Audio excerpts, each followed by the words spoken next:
what actually inspired you to become a tech writer over the years? I think it was just, I just was kind of, my brain was wired for it. I was better at writing and technical writing than I was at math or physics or chemistry or a lot of other things, right? Okay. And it was actually in high school that I discovered that many years ago.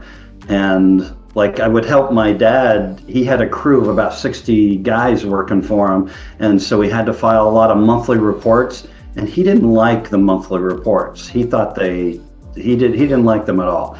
So he would ask me if I could help him with the reports. Here I was, like a junior in high school, but it seemed really easy to me. So I said, yeah, of course, I'll help you out. And then he would loan me the car, as a way of compensating me. And so, yeah, I just always felt kind of naturally pulled toward it. And I feel as if I've been a technical writer since I was in high school. No, I was just going to say I feel blessed to have had that opportunity because, I was just a stupid 17-year-old. I didn't think, I want to plan for my career. I was not nearly that astute.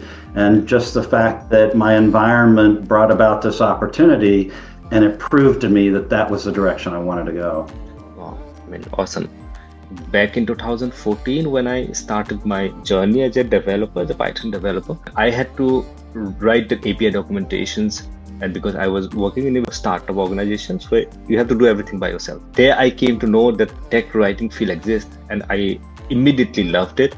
And just transitioned my career from developer into a tech writer. It's a big part of our space, right, of this profession that we call technical writing or documentation, is that there are people like you who come from a hardcore technical perspective, like engineering or software development. And then they say, but we need documentation. You're astute enough to realize that. True. And there's no one else assigned and somebody's got to do it. And so you jump in and do it. And I really like that side of the business. And that's the opposite side that I come from. I come from a purely kind of non-technical writing side, but I like that our space has both of those camps, right? People who are very, very technical and have to say, okay, how do I explain this technicality? And I know you've talked about this in your LinkedIn post before. How do you explain that deep, granular level of technicality to non-technical people? And that can be quite a challenge, right? You're introducing them to new things that they've never seen before, heard before, and and how exactly do you pull it off? And then you've got the other camp like me, we're more generalists, right?